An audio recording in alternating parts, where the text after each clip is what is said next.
Leaving your soil bare, particularly during winter, is one of the worst things you can do to it. When the growing season comes to an end, one of the most important jobs in the garden is to protect the soil in our beds to get the best harvest next year. Bare soil is vulnerable. In autumn and winter, heavy rain washes nutrients away. Cold and wet weather break down the soil structure, and by spring we are left with compacted, lifeless patch that's full of weeds and needs a lot of work. So what can we do to protect our beds over winter? Well, we've got a few options, and there is one in particular that we love because of all the benefits it gives and how easy it is to do. So one option is to add a thick layer of mulch which helps insulate the soil and keeps weeds down. This is something we definitely recommend. Another option is to plant hardy winter crops like broad beans and spinach for early harvest. But beyond mulching and growing a few hardy veg, there's another clever option that not only protects the soil but actively improves it while you wait for spring. And that is planting a cover crop. A cover crop is a living protector for your soil. While it grows, it forms a dense canopy that shields the ground from pounding rain, cold winds and frosts. Its roots hold valuable nutrients in place so they don't wash away, and at the same time they feed the beneficial microbes and fungi. The greenery above smothers the weeds before they can take hold, while the roots work below, breaking through compaction and leaving behind channels that improve aeration and drainage long after the plants have died back. Farmers have used cover crops for centuries to protect and enrich their fields between main harvests. When ploughed in or left as a mulch, they boost fertility and improve soil structure. We can use the exact same methods in our own garden, filling empty beds over winter with cover crops to protect the soil and set it up for stronger growth next spring. Now, there are lots of different cover crops you can choose from, such as rye, clover, vetch or field beans, but we're going to be planting white mustard. Now, white mustard has some clever advantages that make it perfect for gardeners like us. And the main one being that it's very fast growing. From sowing to a full green carpet, it only takes about 4 to 6 weeks. That means even if you're a bit late clearing a bed, mustard will still take off and cover the ground before the first frost of the off-season. Another great thing about white mustard is that it's brilliant at suppressing weeds. Mustard produces so much leafy growth so quickly that weeds simply don't get a look in. Within just a few weeks of sowing, you'll have a dense green carpet that shades the soil and crowds out any unwanted seedlings. Because the mustard is hogging all the light, weeds simply don't stand a chance. So instead of spending your time in spring pulling out dandelions and nettles, you'll be left with a manageable cover crop that's easy to chop down and compost.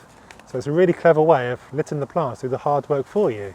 And then the roots of white mustard are great at breaking up compaction. They push down into the soil, opening up little channels, and when the roots die back, those channels stay behind, making it easier for spring rain to drain and for veg roots to penetrate. By the time you're ready to plant, you're working with beds that have been naturally loosened and prepared for you. Now, we prefer not disturbing the soil, and most other cover crops need digging in after winter, which is not really in line with our no-dig approach. White mustard, on the other hand, dies back naturally in frost, leaving behind a straw-like mulch that protects the surface. If it does survive until spring, then you can simply cut it back, but the trick is to leave it a couple of weeks to break down before you sow or plant into the bed. That way, the soil is both protected and primed without ever needing to lift a spade. The best time to sow mustard seed here in the UK is from August through to October, giving the plants a chance to establish before winter sets in. If you leave it until November, growth slows right down and it simply will not get going. So aim to sow by mid-October at the latest. It's perfect for beds that have just finished a summer crop. So in this bed where we've finished harvesting our onions and carrots, instead of leaving the soil bare, we'll throw in some mustard seeds and they'll quickly cover the bed with a protective green layer. One thing to watch for though is that because white mustard is part of the brassica family, the same as cabbages and broccoli, you need to think about crop rotation. If you follow mustard with more brassicas the next season, you increase the risk of soil-borne diseases like clubroot building up in the soil. It's better to grow a different crop family the following season. Legumes such as peas and beans are a great choice because they fix nitrogen and benefit from the improved soil structure. Root crops like carrots and beetroot also do well because the soil is looser after the mustard roots have worked through it. With no dig, this process really couldn't be any easier. The first step though is to prepare the bed, but thankfully preparation is minimal. There's no need to dig at all. Simply take your rake and then level the surface, removing any large weeds in the bed if there are any. If the soil is compact, then just lightly rake the surface to make it easier for the seeds to germinate. The soil doesn't have to be in perfect condition or anything because mustard is very forgiving and will germinate even in rough ground. Okay, once the bed is clear, it is time to sow the mustard. Now, Mr. Sheffield managed to pick up quite a large bag from my local garden centre for a couple of quid.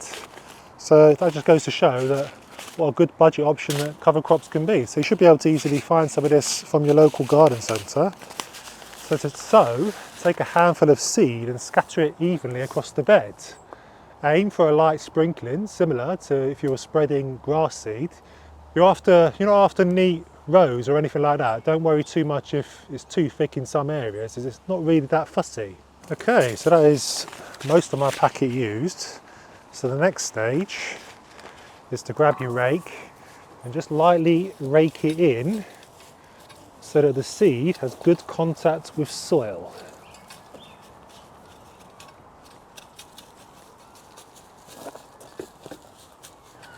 Okay, got some leaves on there. So the next stage is to grab your watering can and give this a good watering in.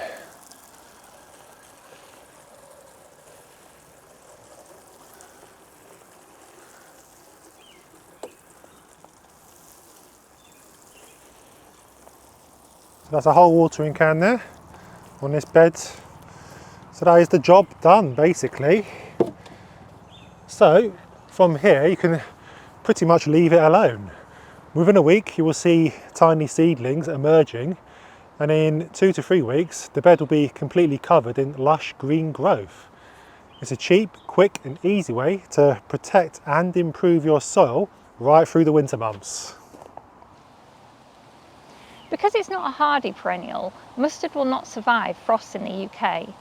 Usually by January or February it starts to die back, but that's not a bad thing. The dead plant material forms a natural mulch which will continue to protect the soil and add organic matter right where you need it. So what do you need to do when spring comes around? If the mustard has been killed off by frost, you can simply leave the mulch in place and the beds are ready to be planted straight into. If we do happen to get a mild winter and the mustard is still alive in early spring, it's important to cut it down before it starts to flower. If you leave it too long, it can set seed and you'll end up with mustard popping up all over the garden. The easiest way is to use a strimmer to cut down the plants to the soil. Try to do it in sections, maybe a third at a time, so that the smaller clumps decompose on the soil quicker. Timing is everything here. Aim to chop the plants at least 2 or 3 weeks before you want to sow or transplant your next crop. That window gives the greenery time to decompose, so it enriches the soil rather than interfering with germination. Many gardeners choose to dig in green manures, so they break down directly in the soil and act like a fertiliser for the next crop. We prefer to keep things simple and stick with no-dig methods. Not only do we get the usual benefits of no-dig, but the biggest advantage is that it saves time and effort.